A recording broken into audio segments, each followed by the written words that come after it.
Hello students, आज हम start करने वाले नया चैप्टर दैट इज एक्सक्रीशन। इससे पहले हम स्टार्ट करें कुछ बातें कर लेते हैं प्रीवियस चैप्टर की। प्रीवियस चैप्टर जो हमने ट्रांसपोर्टेशन किया है उसमें कुछ पार्ट प्लांट का रह रहा है, तो डेफिनेटली प्लांट वाला पार्ट बहुत छोटा है, तो उसको हम लाइव क्लास में डिस्कस कर लेंगे।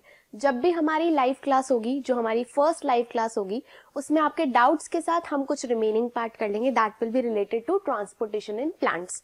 प्लस लाइव के लिए मैं कुछ बातें आपसे कहना चाहूंगी कि आपको कोई डाउट्स आ रहे हैं, ठीक है, लेट्स सपोज मैं बात करूं क्वेश्चंस के डाउट आ रहे हैं, बड़े बड़े क्वेश्चंस हैं उनसे रिलेटेड डाउट आ रहे हैं, तो आप इतना टाइम वेस्ट करोगे उसको लिखने में, इससे बेटर है you can share those doubts with me on WhatsApp. हम लाइव क्लास में ज्यादा कोशिश करेंगे कि आपके जो बेसिक जो आपने यहाँ पे थ्योरी पढ़ी है या कुछ आपके दिमाग में रिलेटेडली कुछ डाउट्स आते हैं उनको हम डिस्कस करें, जिसमें आपको ज्यादा टाइप ना करना पड़े। और अगर आपको लगता है आपको किसी क्वेश्चन में डाउट है तो definitely you can ask me any time on WhatsApp. Again I am giving you my number. इस नंबर पे कभी भी आप अपने डाउट्स ड्रॉप कर सकते हो मुझे, मैं जब भी फ्री होंगी आपको definitely I am going to reply. चलो अब विदाउट एनी डिले हम स्टार्ट करते हैं हमारा next topic that is excretion.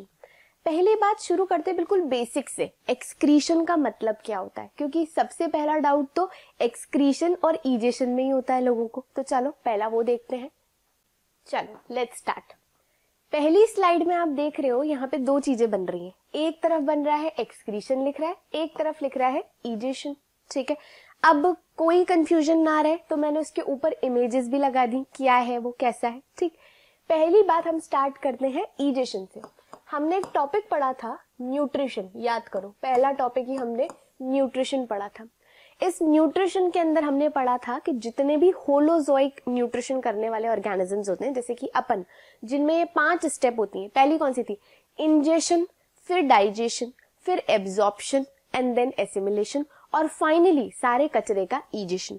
यानी कि जो आपने खाना खाया, फूड, उस फूड में से जो अनडाइजेस्टेड वेस्ट था, जिसकी आपकी बॉडी को कतई कोई जरूरत नहीं है, कचरा है ये, इस अनडाइजेस्टेड वेस्ट को तुम अपने पेट में रख के तो बैठोगे नहीं, या इंटेस्टाइन में रख के तो बैठोगे नहीं, तो इसको बाहर फेंकना बहुत जरूरी है। जब आप इस अनडाइजेस्टेड वेस्ट को बाहर निकाल रहे हो ना, एट दैट टाइम आप टर्म यूज करेंगे इजेशन। अब कुछ कैरेक्टरिस्टिक्स बातें देखो कि जो तुम कचरा निकाल रहे हो कैसा होता है। पहली बात तो कचरा ये होता है, ठीक है, जिसको हम प्यार से क्या बोलते हैं, फीसेस या स्टूल्स बोल सकते हो आप इसको, ठीक है, फीसेस बोल सकते हो या स्टूल्स बोल सकते हो, फीकल मैटर भी बोल सकते हैं हम इसे, ठीक।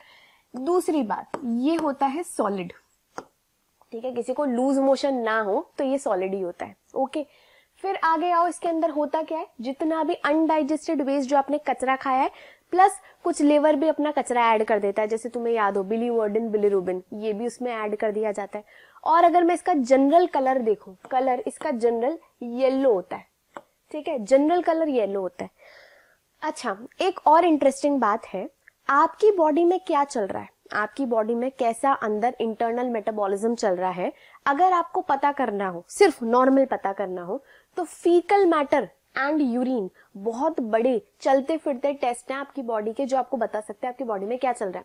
देखो, फीसेस का कलर रेगुलरली नॉर्मल होना चाहिए। अगर आपके फीसेस के कलर में कुछ बदलाव आ रहा है, दैट मीन्स कुछ इंटरनल दिक्कत चल रही है। यूरिन का कलर नॉर्मल होना चाहिए। यूरिन के कलर में, जैसे मैं अभी बताऊंगी, यूरिन का नॉर्मल रेंज कलर कैसा होना चाहिए। सो ये चीज आपको बताती है कि आपकी बॉडी में चल क्या रहा है, समझ रहे हो आप लोग। तो यानी कि आप अपने यूरिन एंड फीसेस को रेगुलर चेकआउट करते रहा करो, ताकि आपको पता रहे कि आपकी बॉडी में चल क्या रहा है, ठीक है। चलो अब इधर की साइड आओ। आई नो कुछ फनी टॉपिक्स होते हैं, फीकल मैटर, और इन सब पे अपन बड़ी हंसी बनाते हैं, बट ये बहुत इंपॉर्टेंट होते हैं, ठीक है। चलो इधर आओ। नेक्स्ट है एक्सक्रीशन। एक्सक्रीशन का मतलब क्या होता है, आपने न्यूट्रिएंट लिए, इन न्यूट्रिएंट में से मैं पर्टिकुलरली बात करूं एक न्यूट्रिएंट की, दैट इज प्रोटीन। खाते हैं अपन दिन भर में प्रोटीन। इनफैक्ट कितना प्रोटीन रिक्वायर्ड होता है हमें, जो हमारा वेट है, ठीक है, ऑलमोस्ट उसके इक्विवेलेंट प्रोटीन हमें चाहिए होता है। आजकल तो तुम अगर टीवी वगैरह देखते हो तो अक्षय कुमार भी ऐड कर रहा है इसका, है ना। तो रियलिटी में this is a very big fact कि आपको प्रोटीन उतना चाहिए होता है जितना आपकी बॉडी का वेट है। अगर आप उससे कम प्रोटीन लेते हो ना तो मजा नहीं आता बॉडी को। क्यों? क्योंकि प्रोटीन से ही तुम एंजाइम बनाते हो बहुत सारे, प्रोटीन से ही तुम हार्मोन बनाते हो बहुत सारे, प्रोटीन से ही ग्रोथ चल रही होती, आपकी एज में ग्रोथ चल रही है। अगर मैं मेरी एज की बात करूँ तो मेरी कोई सेल डैमेज हो गई या लग गई या कुछ हो गया, सेल पुरानी हो गई, तो नई बनाने के लिए मुझे प्रोटीन चाहिए। यानी कि हर एज ग्रुप को प्रोटीन जरूरी है, ठीक है। अब प्रोटीन का जब तुम मेटाबॉलिज्म करते हो तो उसके साथ कुछ वेस्ट बनता है जिसे हम बोलते हैं नाइट्रोजिनस वेस्ट। इसको हम क्या बोलते हैं? Nitrogenous waste. ये नाइट्रोजिनस वेस्ट निकालने के लिए आपको दूसरे प्रोसेस की जरूरत पड़ती है जिसे हम बोलते हैं एक्सक्रीशन। तो आज के बाद एक्सक्रीशन और इजेशन में कोई गलती नहीं करेगा। एक सबसे कॉमन मिस्टेक जो लोग करते हैं वो ये है, होलोजोइक न्यूट्रिशन की 5वीं स्टेप ही एक्सक्रीशन लिखते हैं, जबकि आपको याद रखना है कि वो क्या है? इजेशन। और यहाँ पर ये अलग प्रोसेस है जिसको हम बोल रहे हैं excretion. So this is part of your nutrition, यानी कि डाइजेस्टिव सिस्टम का पार्ट है। और आप कहाँ से निकालते हो इसको? एनस के थ्रू, ठीक है। और ये जो एक्सक्रीशन है ये पूरा एक अलग सिस्टम है, एक्सक्रीटरी सिस्टम, जिसके लिए स्पेशली आपके पास किडनी होती है यूरिन बनाने के लिए। और आप इसे फाइनली कहाँ से निकालते हो? यूरेथ्रा से। ठीक, समझ आ गया? अब कुछ कैरेक्टरिस्टिक बातें इसकी भी देख लो। देखो ये यूरिन निकाल रहा है छोटा बच्चा, तो जो यूरिन निकाल रहा है, पहली बात, ये यूरिन कैसी होनी चाहिए? कहाँ लिखें? यहाँ लिख लेते हैं। ये यूरिन हमेशा लिक्विड होनी चाहिए। कोई ऐसा बंदा तो नहीं है जो सॉलिड यूरिन है निकाल रहा है, मतलब मैं ह्यूमन की बात कर रही हूँ। अपन तो यूरिन लिक्विड ही निकालते हैं, ठीक है। लिक्विड निकालने के साथ साथ और कहाँ लिखे? हाँ, कलर। कलर इसका क्या होना चाहिए? एकदम मैं बात करूँ कलर कैसा बोले, ट्रांसपेरेंट कलर होना चाहिए, पानी जैसा, एकदम पानी जैसा। देखो आप अलग अलग टाइम पे देखना यूरिन के कलर्स। अगर आप बिल्कुल सुबह सुबह जाओगे तो आपको डार्क यूरिन मिलेगा, थोड़ा सा कलर येलोइश होगा, है ना। और आप बढ़िया बंदे हो, रोज पानी पीते रहते हो, दिन भर पानी पीते रहते हो, तो जब आप कॉन्स्टेंटली यूरिन निकालने जाओगे आपको दिखेगा आपकी यूरिन का कलर ट्रांसपेरेंट है। तो जो हेल्दी यूरिन होता है उसका कलर एकदम वाटर के जैसा ही होता है। ये हेल्दी यूरिन की निशानी है। इसका मतलब है तुम बढ़िया पानी पी रहे हो। और अगर ऐसा हो कि दिन भर में आप अपनी यूरिन को नोटिस करो और वो येलोइश दिख रही है, इसका मतलब तुम पानी कम पीते हो, ठीक है। तो अपनी बॉडी को डेफिनेटली पानी पी पी के हाइड्रेटेड रखो और बढ़िया मस्त यूरिन निकालो। चलो, ये हो गई कुछ नॉर्मल बातें about urine and your faeces. अब आगे चलते हैं। नाउ हम देखते हैं एक्सक्रीशन में कितने टाइप के वेस्ट होते हैं। एक्सक्रीशन में अगर मैं बात करूं तो हर लिविंग ऑर्गेनिज्म एक जैसा नाइट्रोजनस वेस्ट नहीं निकालता। इसको देखते हैं, एक मिनट देखो। मैं बात करूं अपनी बॉडी में नाइट्रोजनस वेस्ट बन रहे हैं। अब नाइट्रोजनस वेस्ट सबका एक नहीं होता। ये कौन डिसाइड करता है कि किसका नाइट्रोजनस वेस्ट कैसा होगा? देखो कुछ बातें हैं, कुछ फैक्टर्स हैं जो डिसाइड करते हैं कि नाइट्रोजनस वेस्ट कैसा निकलता है। देखो पहली बात, क्या हैबिटेट है ऑर्गेनिज्म का, ये सबसे बड़ी बात है। हैबिटेट बहुत बड़ी चीज है। जो पानी वाले हैं वो कुछ अलग निकाल रहे हैं। देखो इन शॉर्ट अगर मैं हैबिटेट में भी इंपॉर्टेंट बात बोलूँ ना तो वाटर की अवेलेबिलिटी है। कितना वाटर एक ऑर्गेनिज्म को अवेलेबल है वो एक बहुत इंपॉर्टेंट फैक्टर है डिसाइड करने के लिए कि तुम कैसा टाइप का वेस्ट निकालने वाले हो, ठीक है। उसके बेसिस पे अगर मैं देखूं तो जितने भी लिविंग ऑर्गेनिज्म है वो 3 टाइप के नाइट्रोजनस वेस्ट निकालते हैं। एक यूरिया, एक यूरिक एसिड, एक अमोनिया। यानी कि 3 नाइट्रोजनस वेस्ट एक ऑर्गेनिजम्स जो ओवरऑल है वो निकालते हैं। कुछ अमोनिया निकालते हैं, कुछ यूरिया निकालते हैं, कुछ यूरिक एसिड निकालते हैं। किसके बेसिस पे निकालते हैं? मेन पॉइंट है वाटर की अवेलेबिलिटी, उसके बेसिस पे ये लोग निकालते हैं। अब कुछ कैरेक्टरिस्टिक्स देखो। पहली बात मैं बताती हूँ इन तीनों के बारे में कुछ मेन पॉइंट्स, उसके बाद अपन इस टेबल पे वापस आएंगे। तो 3 वेस्ट बोले मैंने। देखो पहला मैंने क्या बोला? अमोनिया। सेकंड मैंने क्या बोला? यूरिया। और थर्ड मैंने क्या बोला? Uric acid. इन तीनों को मैंने इसकी टॉक्सिसिटी के अकॉर्डिंग ही रखा है। इसका मतलब है अगर मैं यहाँ पे लिख दूं कौन कितना टॉक्सिक है तो टॉक्सिसिटी के अकॉर्डिंग मैं बोलूं तो अमोनिया हाईली टॉक्सिक, हद से ज्यादा हाईली, समझ रहे हो, अत्यधिक जहरीला। टॉक्सिक का मतलब तुम तो जहरीला ही याद कर लो, जानलेवा, समझ रहे हो। अमोनिया इतना ज्यादा खतरनाक है तो ये हाईली टॉक्सिक होता है। अगर मैं यूरिया की बात करूं तो भाई अमोनिया के पीछे लिखा है ना मैंने, इसका मतलब होता है ये मॉडरेट लेवल का टॉक्सिक होता है। ना ज्यादा टॉक्सिक है ना कम टॉक्सिक है, समझ रहे हो, बीच में, बीच का है ये, ना ज्यादा टॉक्सिक है ना कम टॉक्सिक है। फिर यूरिक एसिड की बात करें तो इसको मैं लिख देती हूँ लीस्ट टॉक्सिक। लीस्ट टॉक्सिक का मतलब है बिल्कुल मस्त है, कोई टॉक्सिसिटी नहीं है इसके अंदर ज्यादा, समझ रहे हो? तो अमोनिया जितने ऑर्गेनिज्म निकाल रहे हैं वो हाईली टॉक्सिक मटेरियल निकाल रहे हैं। यूरिया जो जो निकालते हैं वो नॉर्मल है, थोड़ा सा टॉक्सिक है, थोड़ा कम टॉक्सिक है। और यूरिक एसिड की अगर मैं बात करूं तो बहुत ही कम टॉक्सिक है। समझ गए पहला पॉइंट। अब आओ, जो ज्यादा टॉक्सिक होता है, तुमने देखा कभी केमिस्ट्री लैब में अगर काम किया हो या केमिस्ट्री के बारे में पढ़ते भी हो तो तुम पढ़ते हो ना कॉन्सेंट्रेटेड फॉर्म, डाइल्यूट फॉर्म। फिर कॉन्सेंट्रेटेड को ही डाइल्यूट बनाने के लिए तुम पानी मिलाते जाते हो उसके अंदर, इतना तो पढ़ ही रखा होगा, है ना? सो यहाँ पे तुम खुद इमेजिन करो, मुझे इसको थोड़ा सा नॉर्मल फॉर्म में करना है, इन तीनों को मुझे थोड़ा नॉर्मल करना है, तो जो जितना टॉक्सिक होगा उसमें मुझे उतनी ही पानी की रिक्वायरमेंट है। ये बात तो बिल्कुल क्लियर है। अगर मैं वाटर की बात करूं तो इसको तो सबसे ज्यादा पानी चाहिए होगा डिसॉल्व होने के लिए, है ना? और ये कम रिक्वायर करेगा पानी, और ये सबसे ही कम रिक्वायर करेगा। समझ रहे हो? इसी के अकॉर्डिंग ही इनकी सोल्यूबिलिटी। कितना मजेदार है ये कि जितना ज्यादा खतरनाक है ना उतना ही ज्यादा सोल्यूबल है। तो अगर मैं इसकी सोल्यूबिलिटी चेक करूं, वाटर सोल्यूबिलिटी, तो ये हाईली सोल्यूबल होता है, ये मॉडरेटली सोल्यूबल होता है, और ये लीस्ट सोल्यूबल होता है। समझ गए तुम दूसरा पॉइंट? वो सबसे ज्यादा पानी में घुलने की शक्ति रखता है, ये नॉर्मल घुलता है पानी के अंदर, और ये सबसे ही कम घुलता है। ठीक, अब आओ, अमोनिया निकालने वाले ऑर्गेनिज्म जो होते हैं उनको हम अमोनोटैलिक बोलते हैं। These are called as ammonotelic. बस टैलिक टैलिक लगा दो पीछे। यूरिया निकालने वाले यूरियोटैलिक, ठीक, और यूरिक एसिड निकालने वाले यूरिकोटैलिक। बस पीछे टैलिक टैलिक लगा दो, आगे के वही सेम वर्ड है। क्या बोला मैंने? जो ऑर्गेनिज्म अमोनिया निकालता है वो अमोनोटैलिक हो गया, देन जो यूरिया निकालता है वो यूरियोटैलिक हो गया, जो यूरिक एसिड निकालता है वो यूरिकोटैलिक हो गया। बस यूरिया में यूरिको और यूरिया में कंफ्यूज मत हो जाना, यूरियोटैलिक, यूरिकोटैलिक, ठीक है? और अगर आप इस प्रोसेस को बोलो तो this is called as ammonotelism, this is ureotelism, and इसको हम बोल देते हैं यूरिकोटैलिज्म। तो तुम कंफ्यूज मत हो ना। एक्चुअली पता है क्या होता है, मैंने जो नोटिस किया है वो यही होता है, बच्चे ये टैलिक टैलिज्म में ही बड़े कंफ्यूज हो जाते हैं। अरे क्या दिक्कत है यार, अपन सिर्फ इतना बता रहे हैं कि अमोनिया निकालने वाले अमोनोटैलिक है, प्रोसेस को टैलिज्म बोल देते हैं। समझ आ रहा है? जो प्रोसेस है उसको टैलिज्म बोल दिया, बस। अब कंफ्यूज मत होना। तो जो भी नाम याद करो बस उसके पीछे टैलिक और टैलिज्म का फंडा याद कर लो। क्लियर है?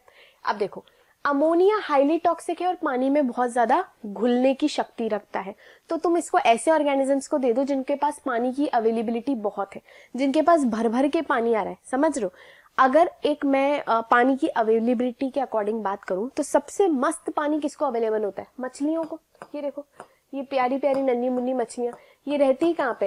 एक्वेटिक हैबिटेट में, यानी कि इनको पानी मस्त मिल रहा है। तो इनके अंदर अगर मैं अमोनिया निकालूं तो तुम बुरा तो नहीं मानोगे भाई, अपन क्यों बुरा मानेंगे? इसको भर भर के पानी मिल रहा है, नेचर ने इसको पानी पानी दिया है। तुमने मुझे याद नहीं आ रहा, अगर तुम्हारी कोई टेक्स्ट बुक में हो, मैंने 10th में जब मैं थी तो इंग्लिश में एक लाइन थी, water water everywhere but not a single drop to drink. ये कोई इंग्लिश की कहानी थी या पोएम थी, उसमें था। यहाँ पे आप ऐसे याद रखो, वाटर वाटर एवरीवेयर, ठीक है? और उसी पानी को ये लोग यूज कर देंगे अपना कचरा निकालने में, ठीक? तो यहाँ पे इनके पास भर भर के पानी है। अब आ जाओ इसके एग्जाम्पल पे। देखो एग्जाम्पल कितना इजी है याद करना। तुम लोग याद करोगे एग्जाम्पल इससे, परी, पापा की परी। परी नहीं होती वो परियां जिसके बारे में बात करते रहते हैं, परी से आपको इसके एग्जाम्पल याद हो जाएंगे। देखो, पी से तुम याद करोगे मछलियां, पाइसेस, जितनी भी मछलियां हैं, मछलियां मतलब तो समझ रहे हो ना, मछली। अब देखो, मैं ये ट्रिक इसलिए बोल रही हूँ याद करने की, क्योंकि जब भी क्वेश्चन आता है ना वो कभी तुम्हें डायरेक्ट ऑर्गेनिज्म का नाम नहीं देते, वो लोग तुम्हें काफी सारे ऑर्गेनिज्म में कंफ्यूज कर देते हैं। अगर तुमको मेन पता है, अगर तुमको पता है कि भाई सांप किस में आता है, बिच्छू किस में आता है, या फिर हम किस में आते हैं, तो हमें कोई दिक्कत ही नहीं आएगी। बस ये मेन चीजें याद कर लो, बाकी तो तुम्हारी जनरल नॉलेज अच्छी होती है ना? चलो नेक्स्ट आप यहाँ पे याद करोगे एक्वेटिक एम्फीबियंस। जितने भी एक्वेटिक एम्फीबियंस है वो भी अमोनिया निकाल के मस्त रहते हैं। आर से याद करोगे जितने एक्वेटिक रेप्टाइल्स हैं, एक्वेटिक रेप्टाइल्स वो भी अमोनिया निकाल के मस्त रहते हैं। बस एक्वेटिक एक्वेटिक याद करते जाओ। और कुछ एक्वेटिक इंसेक्ट्स जो होते हैं वो भी अमोनिया निकाल के मस्त रहते हैं। ध्यान देने की बात ये है, चाहे मैं बात कर रही हूँ रेप्टाइल, चाहे इंसेक्ट, चाहे एम्फीबियन, तीनों में मैंने एक्वेटिक वर्ड जोड़ा है, यानी कि तुम लैंड पे मत निकाल देना अमोनिया। ये जो पानी वाले हैं ना वो ही सिर्फ अमोनिया निकालेंगे, अगर लैंड वाले हैं तो वो अमोनिया नहीं निकालेंगे। तो यही तुम्हारा पहला जो IOQJS का इंपॉर्टेंट क्वेश्चन बन सकता है, वो यही है कि आपको ये पता होना चाहिए कि कौन सा एम्फीबियन पानी वाला है और कौन सा एम्फीबियन लैंड वाला है। बेसिक, अब मैं ये नहीं कह रही पूरी धरती के अखंड ऑर्गेनिजम्स का नाम याद करना है, जितना बेसिक है उतना याद कर सकते हैं। चलो इधर आओ यूरिया पे। यूरिया में बोल रही हूँ कि नॉर्मल है, मॉडरेट है, पानी में सोल्यूबिलिटी भी मॉडरेट है, तो आप लैंड पे पकड़ा दो इसको। तो जो मोस्टली लैंड ऑर्गेनिजम्स होते हैं वो यूरिया निकालना प्रेफर करते हैं। इसका एग्जाम्पल्स जितने हैं वो तुम कौन से ट्रिक से याद करोगे? कलर चेंज, मैम से याद कर लो। मैम से याद आया मुझे, आप में से बहुत सारे बच्चे, really I am very happy, आप लोग मुझे व्हाट्सएप पे बहुत अप्रिशिएट करते हो मैसेज कर कर, और मुझे बहुत अच्छा लगता है जब आप मुझे अप्रिशिएट करो। मतलब इतने सारे बच्चों ने मुझे व्हाट्सएप पे मैसेजेस स्पेशली किए मुझे अप्रिशिएट करने के लिए, so thank you so much. अब आगे देखो, मैम ट्रिक का जो नाम का ओवरऑल मतलब है वो क्या याद रखना है? एम से याद करोगे मैमल्स, जितने भी मैमल्स, अपन है, हाथी है, बिल्ली है, कुत्ता है, गाय है, ये सारे मैमल्स में आ गए। ओके, फिर ए से तुम क्या याद रखोगे? एम्फीबियंस, जो लैंड वाले एम्फीबियन है, ये नोट कर लो स्टार। यहां मैंने एक्वेटिक एम्फीबियन बोला था या मैं लैंड एम्फीबियन बोल रहा हूँ, ये बात याद रखेंगे, ठीक है। और एम से आता है जितने भी मरीन फिशेज होती हैं। अब यहाँ पे तुम चक्कर खा सकते हो। अभी 2 मिनट पहले तो मैंने बोला था मछलियों को अमोनिया निकलवा दो, अभी मैं मछलियों को भी भेदभाव कर रही हूँ, मैंने मछलियों में बोल दिया मरीन फिशेस से यूरिया निकलवाओ। तो इसका एक बहुत ही शानदार लॉजिक है, वो तुम पहले सुनो फिर तुम्हें समझ आएगा ये बात। देखो, ये है हमारा मरीन हैबिटेट, तुम इमेजिन कर लो ये कोई सीवी है। अपने आप ही कलर चेंज हो रहे हैं, देखो इसमें, यहाँ पे बीच बीच में रेड भी दे रहा है, थोड़ा सा शेडिंग। आगे आओ, ये रही हमारी कोई मरीन फिश, इमेजिन कर लो ये हमारी पता नहीं कौन सी अजीब सी मछली है ये, बट ये कोई मछली है, ठीक है। अब आगे देखो, ये कहाँ रह रही है? ऐसे हैबिटेट में जहां पे ये सी है। ओके, अब ध्यान से सुनना कुछ बातें। अगर मैं सी के पानी को थोड़ा सा डिस्क्राइब करूं तो तुमने सेल टॉपिक पढ़ रखा है, सेल में पढ़ रखा होगा ना, आई होप तुम लोग को पता है सॉल्यूट, सॉल्वेंट और सोल्यूशन क्या होता है, इतना पता होगा शायद केमिस्ट्री में, फिर भी मैं बता देती हूँ। 3 टर्म्स है सॉल्यूट, एक होता है सॉल्वेंट और एक होता है सोल्यूशन। इसको मैं बचपन से शिकंजी से ही याद रखती हूँ, मुझे अभी तक भी शिकंजी से ही याद है, वो नहीं पीते अपन नींबू पानी, उससे। देखो, नींबू पानी में जब भी मैं नींबू पानी बनाती हूँ, पहली चीज मैं लेती हूँ पानी, ठीक है। तो पानी जब अपन लेते हैं, जो भी लिक्विड होता है, जब आप सोल्यूशन फॉर्म करते हो ना, तो जो भी लिक्विड होता है, that liquid is always a solvent.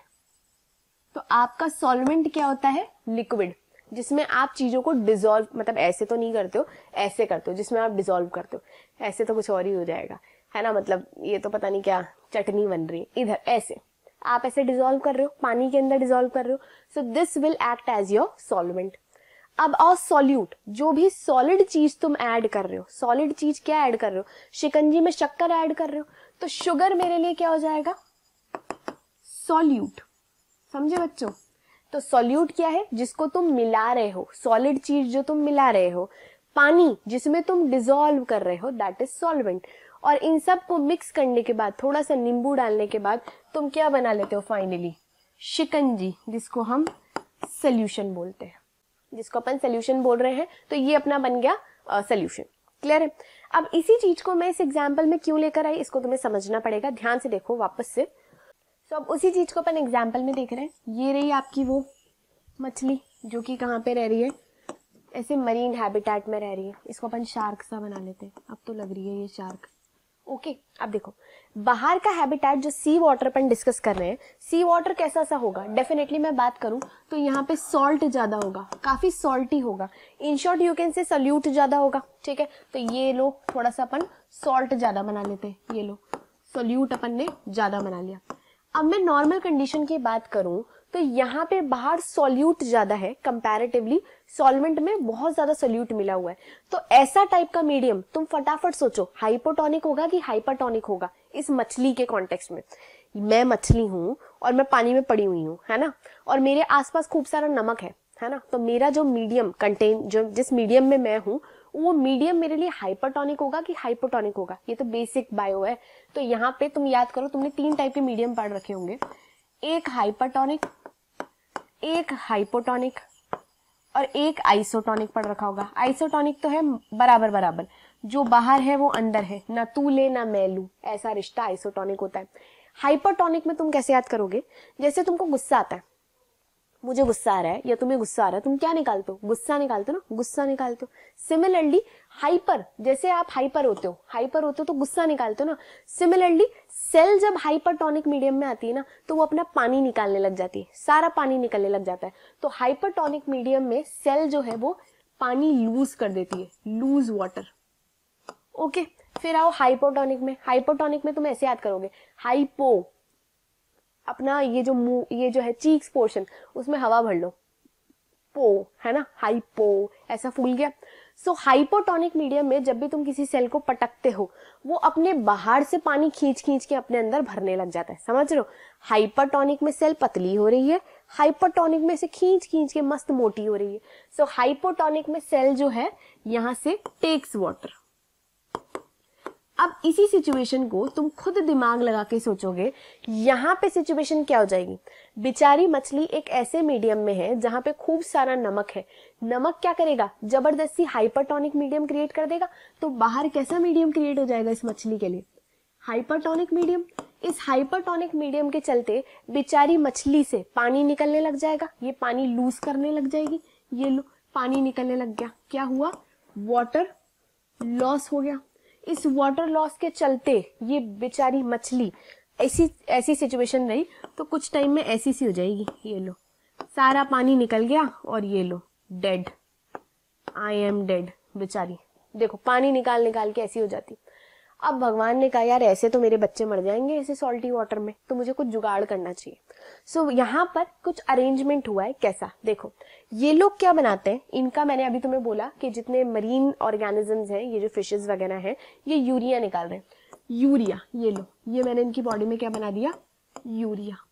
अब देखो यूरिया पानी में ज्यादा डिसॉल्व नहीं होता, यूरिया की टेंडेंसी पानी में ऐसे मस्त शिकंजी की तरह डिसॉल्व होने की नहीं होती, ठीक है। तो भाई इनके अंदर पानी आ रहा तो यूरिया सारा का सारा डिसॉल्व होकर निकल नहीं रहा, तो ये कुछ यूरिया को अपने अंदर रख लेते हैं, अपनी बॉडी के अंदर बचा के रख लिया। इसका रीजन क्या है, देखो बाहर सॉल्ट है इसलिए पानी निकल रहा है, पर अगर मैं अंदर भी कुछ कुछ सॉलिड माल रख लूं तो बाहर पानी जा ही नहीं पाएगा ना, क्योंकि मेरे पास भी तो इनफ सॉल्ट है। बेसिक, बिल्कुल बेसिक है। सुनो, बाहर सॉल्टी रीजन है, इस कारण पानी निकले चला जा रहा है, ठीक। मैंने क्या किया, खुद के अंदर भी कुछ ऐसा सॉलिड माल रख लिया ताकि मेरे पानी को ऐसा लगे कि बाहर का मीडियम हाइपरटोनिक है। मैंने इंटरनल भी बराबर करने की कोशिश की ताकि पानी ज्यादा लूज ना हो। इसके चलते जब खूब सारा यूरिया इंटरनल अक्यूमुलेट होता है तो ये हाइपरटोनिक मीडियम बन नहीं पाता और इतना सारा पानी जो निकलने वाला था वो निकलने से बच जाता है।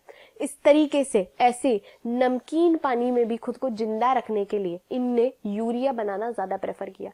अगर ये अमोनिया बना देते ना, ये देखो अमोनिया तो इतना पागल है, उसको तो पानी से बहुत प्यार है, वो पानी के साथ मस्त डिजोल्व होके बाहर निकल जाता और ये बेचारी मछली की बैंड बच जाती और ये मर जाती, ठीक।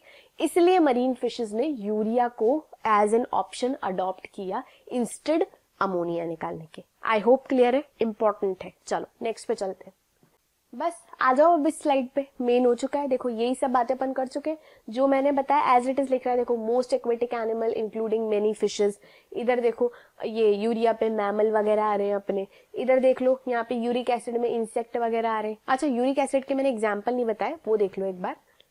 यूरिक एसिड की जब मैं बात कर रही हूँ, यूरिक एसिड का मैंने तुम्हें फंडा बता दिया, ज्यादा टॉक्सिक भी नहीं है, ज्यादा सोल्यूबल भी नहीं है और पानी की ज्यादा इनको जरूरत भी नहीं होती, ठीक है।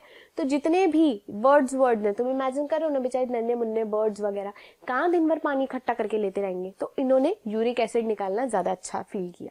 तो इसको तुम याद कर सकते हो। देखो बर्ड्स, ये तो तुमको याद ही हो जाएगा इजिली, बर्ड्स है, फिर अपनी रेप्टाइल्स है, फिर ये रेप्टाइल्स आ गए। बट ये याद रखना ये रेप्टाइल्स लैंड रेप्टाइल्स है। इस बार पानी वाले तो अमोनिया निकाल रहे थे, ठीक है। फिर कुछ लैंड स्नेल्स भी ऐसा काम करती हैं। तो यहाँ पे ये एग्जांपल्स याद रखना। एक और चीज याद रखना, एक्वेटिक इंसेक्ट्स निकाल रहे थे अमोनिया, लैंड इंसेक्ट्स निकाल रहे हैं यूरिक एसिड। इनके पास भी ज्यादा पानी का इतना टोटा नहीं है ना, आप कहाँ से पानी लाएंगे इतना, यूरिक एसिड निकालो, मस्त रहो, ठीक है। यूरिक एसिड के लिए तुम्हें इतना ज्यादा टेंशन लेने की जरूरत ही नहीं है। चलो नेक्स्ट पे आते हैं।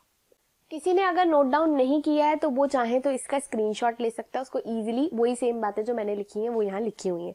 अब देखो यहाँ पे ये जो पिक्चर बना हुआ है इसको देखो तुम, पिक्चर को, इस पिक्चर में वही है जो अपने ऊपर कबूतर वबूतर गिरा के चल जाता है। तुमने कितनी बार देखा होगा, इनफैक्ट सबके साथ ही होता है, कबूतर आया अपने ऊपर बीट गिरा के चला गया, कौवे आए कुछ कुछ गिरा के चले गए। सो वो कुछ कुछ कभी तो तुमने हाथ लगा के भी देखा होगा, साफ किया होगा तो हाथ भी लगाया ही होगा, तो तुमने नोटिस किया होगा कि उसमें पानी बहुत कम होता है। देखो इसमें तुम्हें कहाँ पानी दिख रहा है, ये कबूतर की छीछी में तुमको कहाँ से पानी दिख रहा है, तो वाटर यहाँ पर क्या होगा, काफी लेस होगा। अब तुम देखो ऐसा व्हाइट व्हाइट सा ही गिरता है, तो जो व्हाइट व्हाइट कंटेंट गिरता है तुम्हारे ऊपर वो उसका यूरिक एसिड है।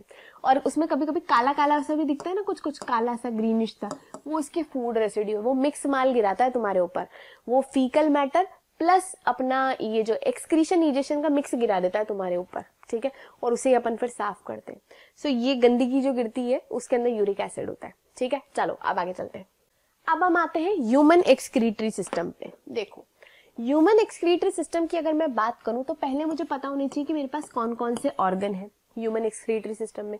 तो मेरे पास तो क्या, तुम सबके पास भी 2 किडनियां हैं, अगर किसी ने जबरदस्ती बेची नहीं हो। तुमको पता है किडनी का कितना गंदा धंधा चलता है बहुत सारी जगहों पे, मतलब रियलिटी में ऐसे बहुत सारी जगह होती है जहाँ पे जबरदस्ती चुपचाप किडनी चुरा ली जाती है। तो किडनी का बहुत ही गंदा धंधा है, इसलिए किडनी बहुत जरूरी है, ठीक। 2 किडनी, 2 यूरेटर्स हैं अपने पास, 2 तो नहीं सॉरी, 1 यूरिनरी ब्लैडर है, यूरिनरी ब्लैडर, और 1 यूरेथ्रा है हम सबके पास। ये सबके पास है हमारे पास, जितने भी चाहे मेल हो चाहे फीमेल हो सबके पास ही है। 2 kidney, 2 ureter, 1 urinary bladder, 1 urethra. अब तुम डायग्राम पे नोटिस करो, ये अपनी एनसीईआरटी वाला ही डायग्राम है, ध्यान से देखो। ये रही 2 किडनी, 1 किडनी ये, 1 किडनी ये। अब ध्यान से सुनो, तुम रियलिटी में, मैंने बहुत बार बता दिया ये बात तो, शायद ट्रांसपोर्टेशन में बताई है, रियलिटी में हम अपनी राइट साइड को बड़ी इंपॉर्टेंस देते हैं, सारे शुभ काम हम राइट हाथ से करते हैं। हमारी बॉडी ने राइट साइड को कोई इज्जत नहीं दी, हमारी बॉडी ने लेफ्ट साइड को ज्यादा इज्जत दी है। मैंने तुम्हें पहले भी बताया था, जितना भी ऑक्सीजन रिच ब्लड है वो कहाँ से पार होता है, लेफ्ट साइड से निकलता है। सिमिलरली आपकी लेफ्ट और राइट किडनी में से लेफ्ट थोड़ी सी ऊंची होती है, राइट थोड़ी नीची होती है। सो लेफ्ट कंपैरेटिवली तुमको थोड़ी सी ऊंची दिखेगी और जो राइट वाली है वो कंपैरेटिवली थोड़ी नीची दिखेगी, बस इतना ही डिफरेंस है, बाकी कोई दिक्कत नहीं। फिर किडनी होती कहाँ है, तो किडनी अगर आप पीछे की तरफ जाओ तो पीछे की साइड, मतलब आगे नहीं, पीछे की साइड आपके इस पोर्शन में आपकी किडनीज लोकेटेड होती हैं, और 2 होती है, ठीक, इतनी बात हो गई। अब किडनीज के अंदर क्या होता है, तो किडनी के अंदर बड़ा जरूरी काम होता है यूरिन बनने का, और ये यूरिन बनाने का काम करता कौन है, किडनी की सबसे छोटी छोटी नन्ही मुन्नी यूनिट्स, जिन्हें हम क्या बोलते हैं, नेफ्रॉन। यानी कि आपकी किडनी के अंदर असली काम कहाँ पे हो रहा है, नेफ्रॉन। और अराउंड तुम्हारे पास टोटल मिला के बात करें ना तो 20 लाख तक नेफ्रॉन्स होती हैं, टोटल दोनों किडनी मिलाकर 20 लाख तक नेफ्रॉन्स होती हैं, ठीक है।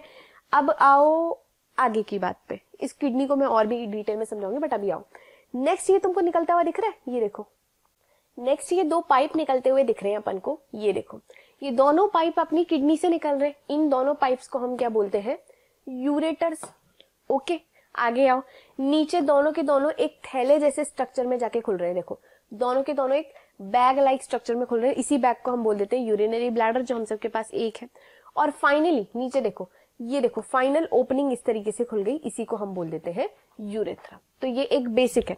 अब बीच में तुमको ये दिख रही है, ये रेड और ये ब्लू, ये कुछ भी नहीं है, ये वही है आपका जो अपन ने समझ रखा है ना, सर्कुलेटरी सिस्टम की ब्लड कैपिलरीज, ब्लड वेसल्स, ये सबका ही सिस्टम यहाँ पे लिखा हुआ है। बस इतनी बात याद कर लो, इसको मैं डिटेल में समझाऊंगी कि रीनल वर्ड हम किडनी के लिए यूज करते हैं, तो जहां कहीं भी रीनल आ जाए तुम समझ जाना कि किडनी की बातचीत चल रही है, क्लियर है। अब मैं एक किडनी के बारे में बात करूंगी, चलो। So let's talk about 1 kidney. ये हमारी एक किडनी है। देखो पहली बात तो ये आपको किस तरीके का शेप दिख रहा है, आपको इसका शेप बीन के जैसा दिख रहा है, bean shape. Actually kidney shape लिखना था मुझे, बीन शेप नहीं, किडनी शेप। वो खाते हैं अपन राजमा, राजमा जो होती है ना, किडनी बीन शेप जो अपन खाते हैं, उसी के जैसा शेप है, राजमा के जैसे। राजमा भी ऐसे होता है, इनफैक्ट राजमा जैसा कलर भी होता है, थोड़ा सा इसका कलर भी ब्राउनिश रेड होता है, और इनफैक्ट अपने राजमा का कलर भी वही होता है, ब्राउनिश रेड कलर। ठीक, अब बाहर से अंदर की तरफ चलेंगे। पहली बात तो किडनी को कुछ प्रोटेक्शन के लिए तुमको देना पड़ेगा भाई, इतनी जरूरी काम कर रही है, तुम्हारा दिन भर भर भर के बॉडी से कचरा निकाल रही है, तो पहले इसको कुछ प्रोटेक्शन दो। तो इसकी प्रोटेक्शन के लिए जो बाहर कैप्सूल होता है, जैसे तो हम पन्नी खाते दवाइयों में कैप्सूल खाते, वैसे ही इसके बाहर भी एक कैप्सूल प्रोटेक्शन होती है जिसको हम बोलते हैं रीनल कैप्सूल। तो बाहर की साइड की protection will be renal capsule. अब तुम अंदर चलो, देखो अंदर चलते हैं तो हर ऑर्गन को जब भी आप पढ़ो, ये बिल्कुल भी मत भूलना, अपने ऑर्गन को हम जितने भी ऑर्गन्स में तुम ये दो वर्ड देखो, यही बात याद रखनी है, दो पार्ट याद रखने होते हैं। बाहर वाला जो हम साइड देखते हैं ना, यानी कि ये जो बाहर से मैं अंदर जा रही हूँ, दिस बाहर वाला portion will be the cortex region, ये कॉर्टेक्स होता है। और जो अंदर की साइड लाया करता है ना, उसको हम बोलते हैं मेड्यूला।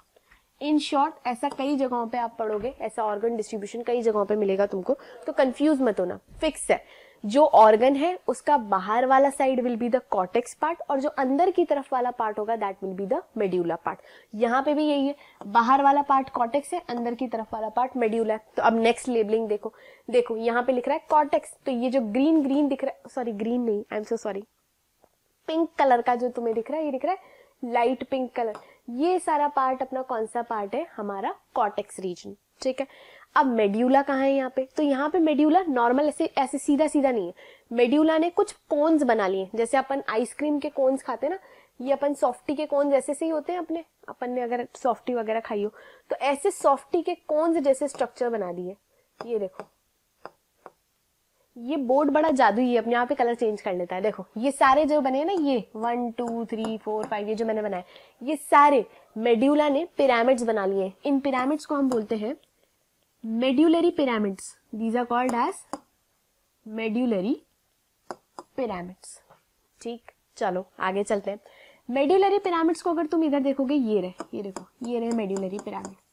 अब ये मेड्यूलरी पिरामिड जो है डेफिनेटली ऐसे ऐसे पड़े हुए तो होंगे नहीं, नाच रहे हैं गा रहे हैं, ऐसा तो कुछ होगा नहीं, प्रॉपरली अरेंज्ड है, तो yes they are arranged properly. और इनको प्रॉपरली अरेंज करने के लिए नीचे, जैसे अपन आइसक्रीम के कोन के नीचे नहीं छोटे टिश्यू लगा लेते हैं, वैसा सही प्रॉपर अरेंजमेंट है, कुछ इस तरीके से। देखो नीचे सबके इस तरीके का स्ट्रक्चर है, ये देखो लाइक दिस, सबके नीचे इस तरीके का स्ट्रक्चर, और ये ओपनिंग हो रही है इस तरीके से।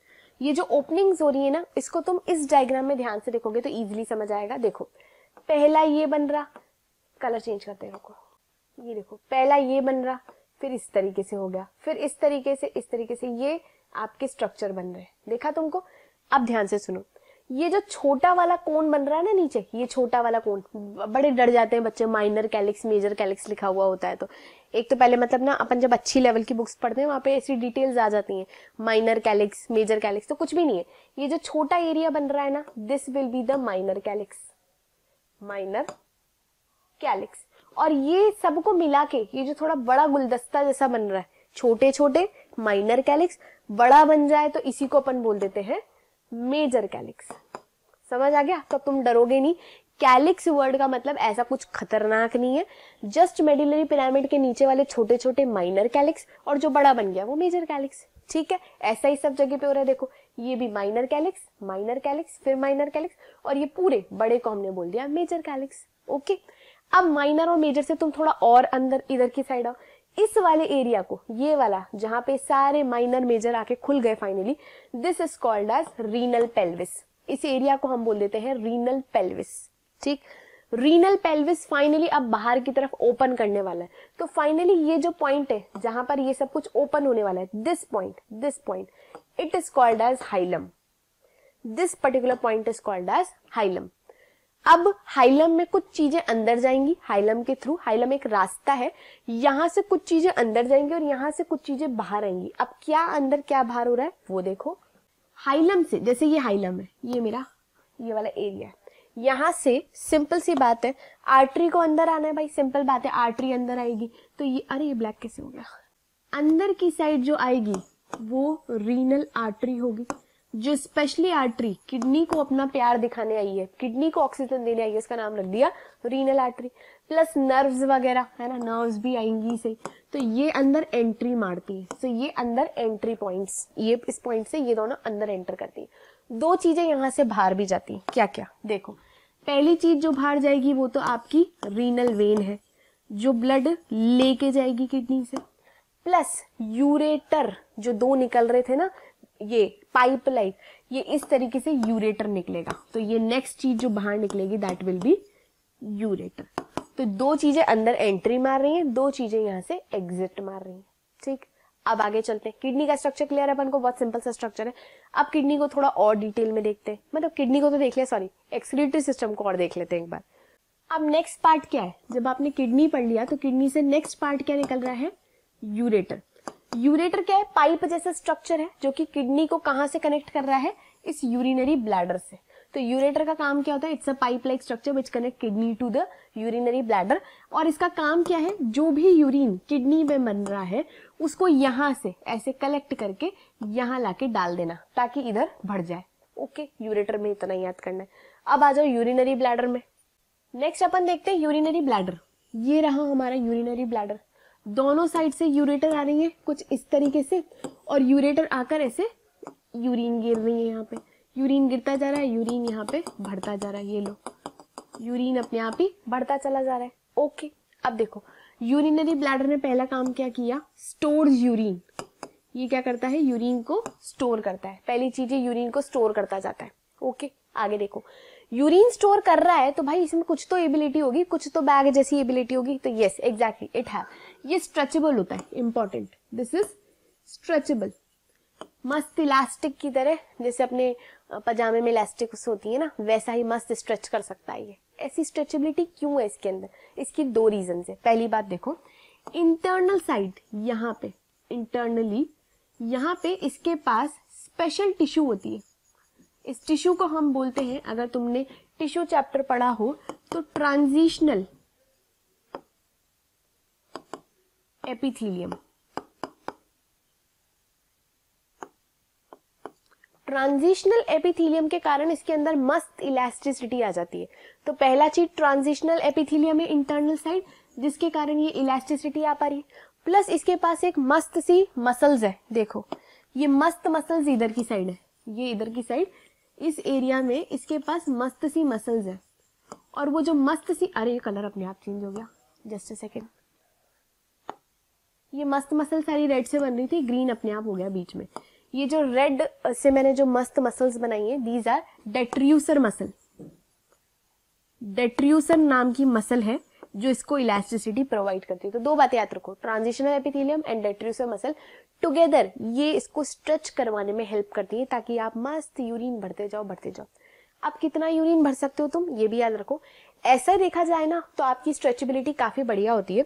अराउंड में बात करूं, फीमेल्स 500 ml तक यूरिन भर लेती हैं, और इधर मेल्स 700 ml तक यूरिन भर सकते हैं, भरते नहीं है हर बार।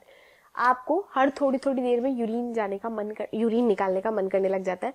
तो ऑन एन एवरेज जितना ये जिस टाइम पे ये यूरिन निकालने की इच्छा दिखाने लग जाती है वो है अराउंड 250 to 300 ml। इस पे आपको यूरिन निकालने का मन होने लग जाता है। तो एट दिस रेंज जब इतना आपका थैला भर जाता है ना, तो आपको यूरिन निकालने का मन होने लग जाएगा। समझ रहे हो?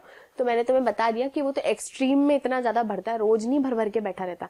इतना भरने से बेटर उसको लगता है 250 से 300 पे निकाल के आ जा भाई, फिर मैं शुरुआत से नया भर लूंगा। क्लियर है? अब आ जाओ लास्ट पॉइंट पे, दैट इज यूरेथ्रा। नेक्स्ट आओ लास्ट यूरेथ्रा पे। ये आपका यूरिनरी ब्लैडर और ये फाइनली निकला अपना यूरेथ्रा। यूरेथ्रा का काम ये होता है कि फाइनली यहां से यूरिन पास होता है, यूरिन पासिस, बाहर निकालते हो आप यहाँ से अपनी यूरिन को। अब देखो यहाँ पे ऐसा तो नहीं है ना कि तुम्हें जैसे ही फीलिंग आती है मुझे यूरिन निकालने की इच्छा हो रही है और तुम हर कहीं निकालने लग जाते हो, ऐसा भी नहीं होता। इसका रीजन है, अगेन यहाँ पे स्फिंक्टर है। देखो पहला स्फिंक्टर आपके यहाँ पर है, ये बाहर की तरफ दिख रहा है, this is called as external sphincter. इसको क्या बोलते हैं अपन? External sphincter. एक्सटर्नल स्फिंक्टर के सहारे तुम आराम से अपनी इच्छा के अकॉर्डिंग यूरिन निकाल के आते हो। जब तुम्हें प्रॉपर वॉशरूम मिलेगा तब निकाल के आओगे। तो आपने कंट्रोल कर रखा है इसको, so it will be voluntary. ये आपका वॉलेंट्री है। फिर आ जाओ इससे ऊपर यानी कि अंदर की तरफ। अंदर की तरफ एक और होता है हमारे पास, ये देखो यहाँ पे, इसको हम बोलते हैं इंटरनल स्फिंक्टर। जो भी इंटरनल है वो अपने काबू में नहीं रहती, वो ही है जो एक प्रेशर बनाती रहती है यूरिन निकालने की इच्छा करने वाला, है ना। ये प्रेशर बनाने वाली क्योंकि खुद चल रही है तो ये हो जाएगी इनवॉलेंट्री। चलो इतनी बात क्लियर है, बस इसके बारे में इतना याद कर लो। एक और बात याद रख लो, आखिरी। वो आखिरी बात ये है, मेल्स और फीमेल्स में कुछ बातें देख लो यूरेथ्रा के बारे में। पहली बात, फीमेल्स में जैसे ये ओपनिंग हुई, यूरेथ्रा फाइनल ओपन हो गई, तो इतना कोई लंबा पैसेज नहीं है, ओके। जस्ट वेजाइनल ओपनिंग के जस्ट आगे की तरफ होता है urethral opening, so there is a separate passage. Female में रिप्रोडक्टिव सिस्टम अलग चल रहा है, एक्सक्रीटरी सिस्टम अलग चल रहा है, ऐसा नहीं है कि दोनों का पैसेज सेम हो गया। और दूसरी बात, इनका यूरेटर छोटा ही होता है नॉर्मल। इधर मेल के केस में क्या होता है, जैसे ये यूरेटर ये थोड़ा लंबा होता है, this is very long, and ये ओपन अप करता है मेल मस्कुलर ऑर्गन पेनिस के थ्रू। ये बात इंपॉर्टेंट है कि मेल के अंदर रिप्रोडक्टिव ट्रैक्ट और एक्सक्रीटरी ट्रैक्ट के लिए एक ही ओपनिंग है, दैट इज सेम। क्या होगा, इसी पार्ट से ये लोग सेमेन निकाल देते, सेमेन जो अपन पढ़ेंगे रिप्रोडक्टिव यूनिट के अंदर, और इसी पार्ट से ये यूरिन निकाल देते। तो there is a common passage for both the secretion. Female में ये दोनों एक नहीं है, अलग अलग है। क्लियर है? चलो बस इतना पढ़ना था हमें। अब हम चलते हैं नेफ्रॉन के बारे में पढ़ने।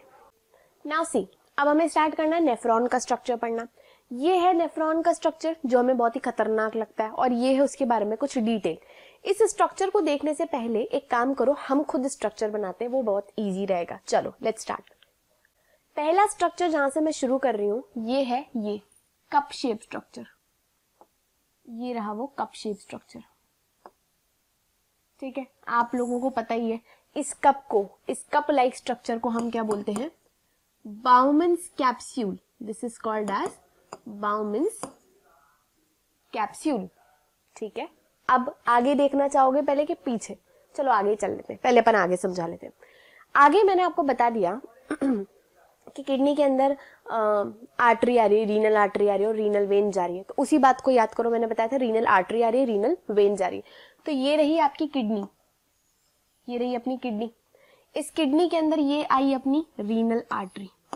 इस रीनल आर्टरी ने देखा, यार यहाँ पे तो बहुत सारे नेफ्रॉन है, ये देखो ऐसे खूब सारे नेफ्रॉन, जैसे ये आपका रीनल पिरामिड है ना, मेडुलरी पिरामिड, ऐसे यहाँ पे खूब सारे आपको ऐसे दिखेंगे, खूब सारी, मतलब मैं तो सिर्फ 2 से ज्यादा बना ही नहीं पाऊंगी। ये देखो ऐसे खूब सारे नेफ्रॉन होते हैं, मैंने बोला ना 10-10 लाख एक लेके बैठी है। तो यार रीनल आर्टरी सोचते मैं कैसे दूं इन सबको, तो रीनल आर्टरी को याद आता, अरे मैं तो आर्टरियोल में डिवाइड कर सकती हूँ ना। तो रीनल आर्टरी तुम्हें याद है ना, पैसेज मैंने बताया था, artery always divide into arterioles. Arterioles किस में डिवाइड कर जाते हैं, कैपिलरी में। कैपिलरी किस में डिवाइड कर जाती है, वेनियोल में। और वेनियोल क्या बन जाता है, वेन। ये बेसिक पैसेज तुमको याद है, पर यहाँ ऐसा कुछ नहीं होने वाला। यहाँ पे ये बेसिक पैसेज का बहुत ही ऐस तैस मचने वाली है, देखना कैसे। देखो रीनल आर्टरी को जब यहाँ पे भेजा जाता है तो पहले से ही बॉडी समझा के भेजती है, बहन तुझे 2 काम करने।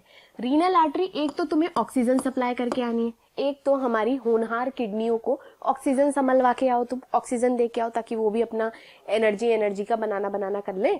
और ऑक्सीजन के साथ साथ ये जो पूरी बॉडी का यूरिया है, ये यूरिया तुम्हारी जिम्मेदारी है, इसको निकलवा कर आना है तुम्हें। ब्लड लेके जा रही हो ना, तो जो ब्लड लेके जा रही हो उसमें से ऑक्सीजन तो सेल को देके आना, और अपन जो ये यूरिया भर के भेज रहे ना, ये तुम उससे कहना कि भाई निकाल के फेंक दे बॉडी के बाहर। ये 2 काम, ये 2 जिम्मेदारी इसको दी गई है, ठीक। अब रीनल आर्टरी इन दोनों जिम्मेदारियों को याद करता करता किडनी में एंटर कर जाता है, और यहाँ पर आकर वो खूब सारी आर्टरियोल में डिवाइड कर जाता है। समझ रहे हो, यहाँ आके ये खूब सारी आर्टरियोल में डिवाइड कर जाता है। यहाँ तक तुम्हें समझ आ गया? बस अब तो इजी है, ध्यान से सुनो। सो ये थी हमारी बाउमन्स कैप्सूल। अब हमें देखनी है किस तरीके से एंट्री एंड एग्जिट होगी। देखो यहाँ से आया अपना ये वाला पार्ट, ये रहा, स्टार्ट हुआ आर्टरियोल। ये मैं तुम्हें आर्टरियोल दिखा रही हूँ। यहाँ मैंने रीनल आर्टरी की शुरुआत कर दी, खूब सारा डिवीजन हुआ, और बस इमेजिन कर लो ये शुरू हो गया, ठीक है। ये आर्ट्रियोल जो बाउमन कैप्सूल के अंदर यूं घुस रही होती है, सुनना, अंदर की तरफ जा रही होती है। सो क्योंकि ए फॉर अंदर होता है तो तुम याद करोगे ए फॉर अंदर, A for afferent arteriole, A for अंदर, A for afferent arteriole. Okay, अब आगे आओ। एफरेंट आर्ट्रियोल को डेफिनेटली आगे कैपिलरी में डिवाइड करना पड़ेगा, फिक्स है ना, नियम है ना, नियम के अनुसार इसको कैपिलरी में बनना पड़ेगा।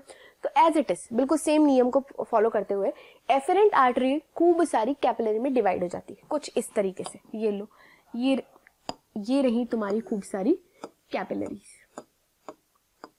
इन टफ्ट ऑफ कैपिलरीज को ही तुम प्यार से क्या बोलते हो, ग्लोमेरुलस। तो जो ग्लोमेरुलस लिख के अपन डरते रहते हैं ना, असली में कुछ भी नहीं है, उससे तो कतई मत डरो, वो कैपिलरीज का गुच्छा है और कुछ नहीं। So it is tuft of capillary, जिसको नाम दे दिया गया है ग्लोमेरुलस। तो ये मैं हूं, ये मैं बाउमन कैप्सूल हूं, मेरे अंदर की तरफ जो आएगी वो एफरेंट आर्ट्रियोल, यहाँ मेरे बीच में आके जो डिवाइड करके कैपिलरी बना देगी वो क्या हो जाएगा, ग्लोमेरुलस। ठीक, नियम के अनुसार तो अब इसको क्या बन जाना चाहिए, वेनियोल बनना चाहिए। अब क्या होता है, इससे बहुत बड़ी गलती हो जाती है। देखो ये क्या करती है, यहाँ पर आती है और इधर बोलती है ले भैया यूरिया ले ले, जिम्मेदारी खत्म करूं मैं, यहाँ पे यूरिया निकाल देती है, यूरिया निकाल जाती है, मस्त फ्री।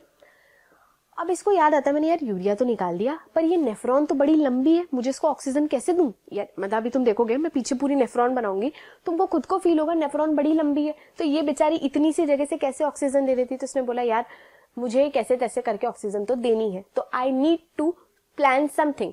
ये प्लान करने के लिए सोचती है कि मुझे एक बार फिर कैपिलरी तो बनानी पड़ेगी, तो मैं कैसे करूं यार, वेनियोल बन गई तो कैपिलरी नहीं बन पाऊंगी दोबारा। तो ये सोचती ठीक है मैं आर्ट्रियोल ही बन जाती हूँ दोबारा। तो देखो ये वापस से आर्ट्रियोल बन के बाहर निकलती है, ये देखो यहाँ से ये वापस से आर्ट्रियोल बन के ही बाहर निकलती है।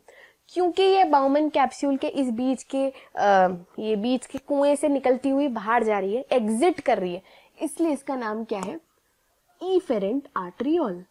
समझ रहे हो तुमको इतनी बात तो समझ आ गई, ए से अंदर याद रखना है, ई से एग्जिट याद रखना है, बस मस्त मजे आ गए।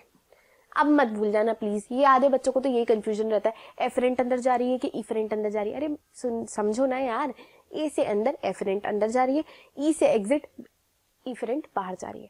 ठीक है, अब आगे देखो, इफरेंट आर्ट्रियोल और एफरेंट आर्ट्रियोल का ड्रामा खत्म। अब इसको दोबारा कैपिलरी बनना है, तो कैपिलरी बनाने के लिए मैं पहले पीछे का हिस्सा बना लूं। तो तुम याद रख लो यहाँ पे अभी अपन को कैपिलरी बनानी है, होल्ड कर लो 2 मिनट। अब मैं पहले पीछे का हिस्सा बनाती हूँ। चलो पीछे की साइड अपन बनाते इसको। देखो यहाँ तक का जो बाउमन कैप्सूल और ये जो ग्लोमेरुलस, इन्हीं दोनों को मिला के एक डरावना शब्द बना देते हैं तुम्हें डराने के लिए, जिसे बोला जाता है मेल्फिजियन कॉर्पसिल। बस मेल्फिजियन कॉर्पसिल पढ़ के आधे बच्चे बेहोश हो जाते हैं, कुछ भी नहीं है। ग्लोमेरुलस और बाउमन कैप्सूल दोनों को एक साथ इनने मेल्फिजियन कॉर्पसिल बोल दिया, या फिर आप इसे रीनल कॉर्पसिल भी बोल सकते हो। रीनल मतलब वही अपना किडनी। ओके, इतनी बात क्लियर है। अब आगे पीछे देखो, आगे पीछे नहीं मतलब पीछे देखो, इसके पीछे यहां से लाइन से ट्यूब्यूल निकलेगी, जिसका पूरे का नाम रख दिया रीनल ट्यूब्यूल। इस पूरे का नाम क्या होगा जब मैं बनाना स्टार्ट करूंगी, it will be renal tubule. ठीक, अब देखो रीनल ट्यूब्यूल यहां से निकलती है, ऐसे मस्त घुमाव खाती है, इसको मजे आ जाते हैं, घूमती घूमती यहाँ पर बोलती है अब मैं नीचे भी जाऊंगी। चलो, तो ये झूले की तरह एकदम बढ़िया झूले की तरह नीचे चली जाती है, ये लो, और झूले खा के ये वापस से ऐसी नॉर्मल सी बन जाती है, और नॉर्मल बन के फाइनली ये एक मेन ट्रैक में ओपन हो जाती है। अब ये क्या है मैं तुम्हें समझाती हूँ, रुको।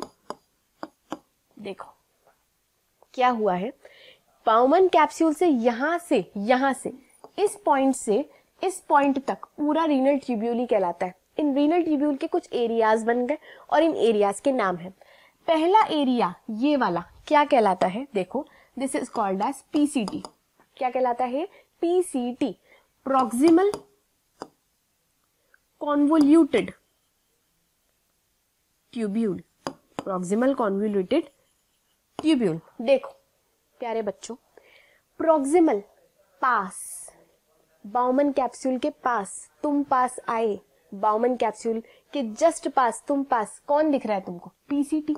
तो प्रॉक्सिमल से याद रखना पास, तो जो बाउमन कैप्सूल के पास है वो प्रॉक्सिमल कॉन्वोल्यूटेड ट्यूब्यूल हो गया। ठीक है, अब आओ इधर, ये जो झूला झूलता हुआ दिख रहा है वो लड़कियां जूड़ा बनाती हैं। तुमने कभी देखा होगा, तुमने देखा तो होगा, मम्मी दीदी बहन भाई को, भाई तो नहीं सॉरी, जितनी भी फीमेल कैरेक्टर है वो जूड़े में कुछ ऐसी सी पिन लगाती हैं, जूड़ा पिन्स बोलते हैं जिन्हें, क्योंकि ये ऐसा सही बन गया ना, एकदम ऐसा सही बन गया।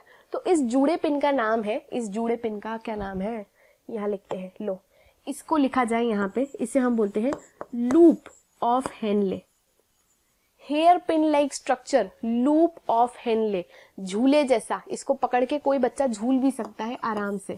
ये झूले जैसा स्ट्रक्चर, सावन के झूले जैसा स्ट्रक्चर लूप ऑफ हेनले कहलाता है।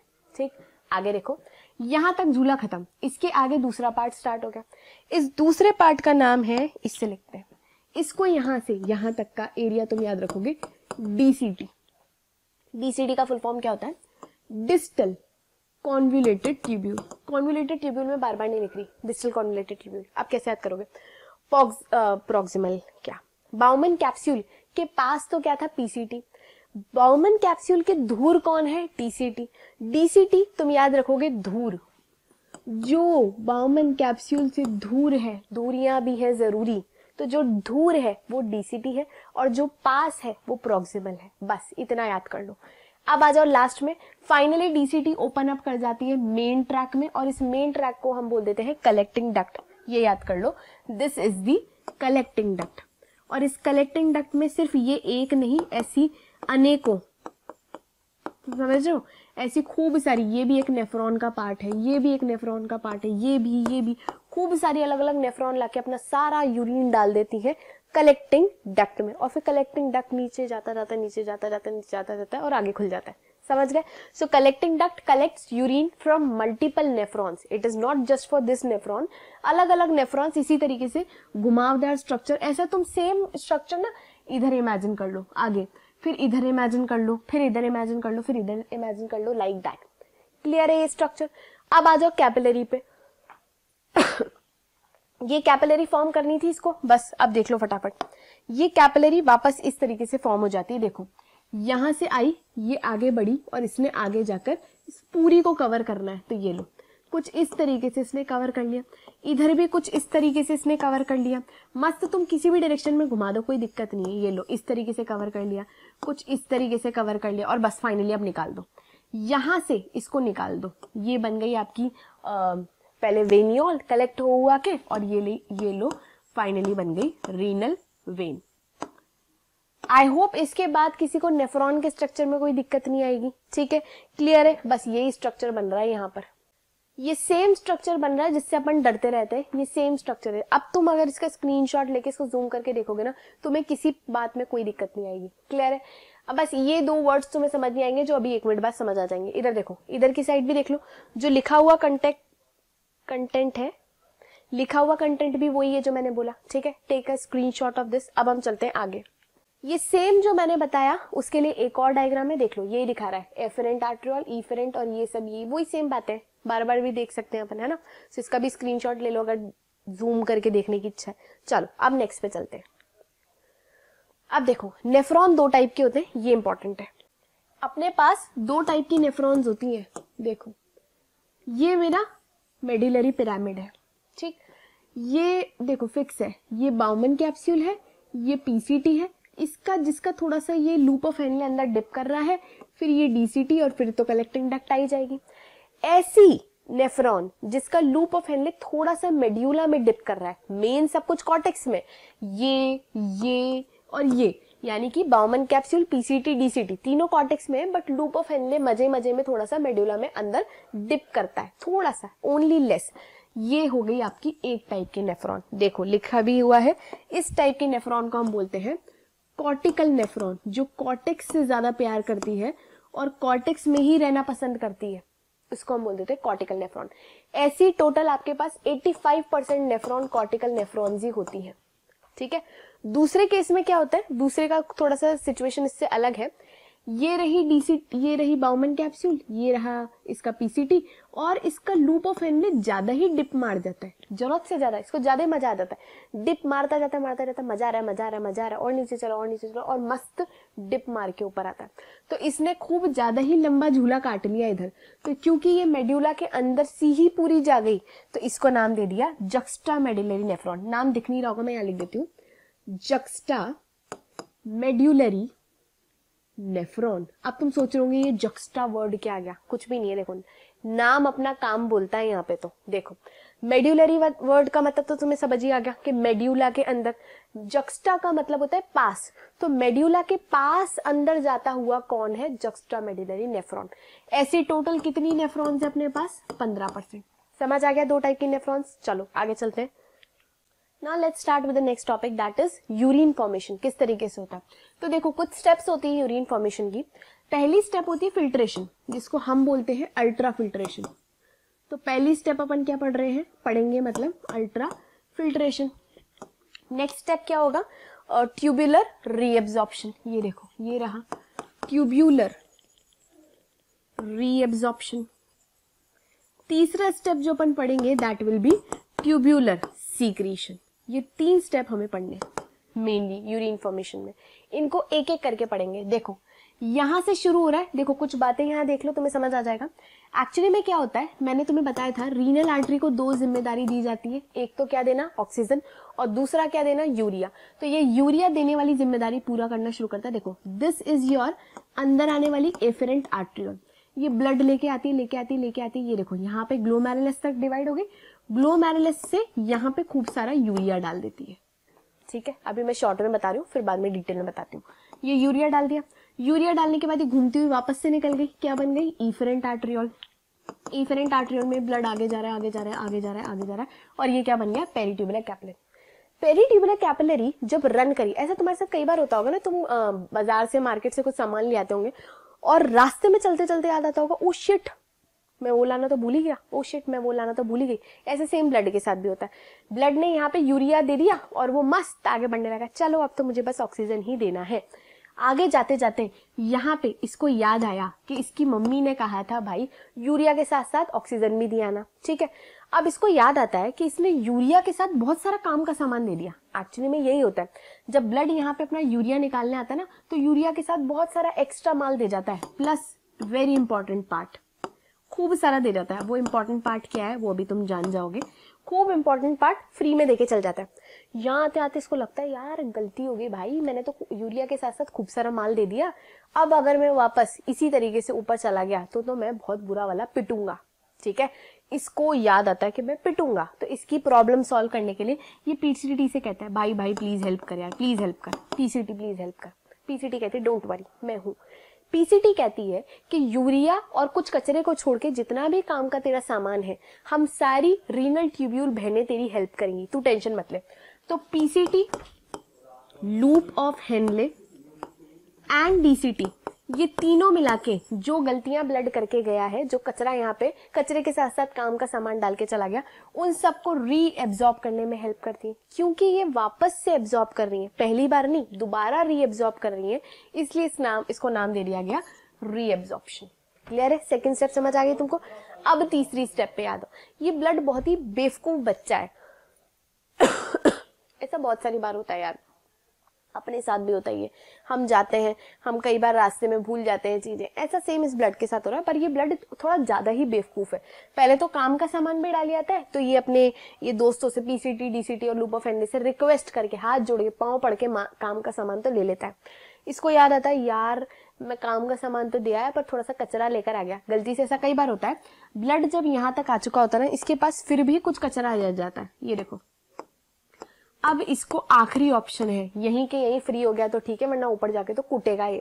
तो यहीं के यहीं ये फाइनली एक बार फिर से अपना कचरा भी दे देता है, बोलता है प्लीज मुझे मेरा काम का सामान दे दो और कचरा ले लो प्लीज प्लीज प्लीज, ठीक है। तो तीसरा स्टेप हो जाता है ट्यूबुलर सीक्रीशन। ट्यूबुलर सीक्रीशन क्या है, इसका फाइनल आखिरी मौका है अपने कचरे को डालने का। अगर ये गलती से फिर भी कुछ कचरा ले गया, यहाँ से आगे जाते जाते पेरिट्यूबुलर कैपिलरी में फिर भी कुछ कचरा अगर ले गया, तो बस इसको यहाँ डालने का इसके पास आखिरी मौका है। समझ गए तुम लोग? तीनों स्टेप का कंक्लूजन समझ गए? अब एक एक पढ़ते हैं। अब पहली स्टेप देखो, फर्स्ट स्टेप से स्टार्ट करना है हमें। पहली स्टेप क्या थी? Ultra filtration. देखो नाम से पता चल रहा है, अल्ट्रा का मतलब है सुपर डुपर फिल्ट्रेशन। देखो यार, असली में ना ये ब्लड की मूर्खता छुपाने की कोशिश की गई है।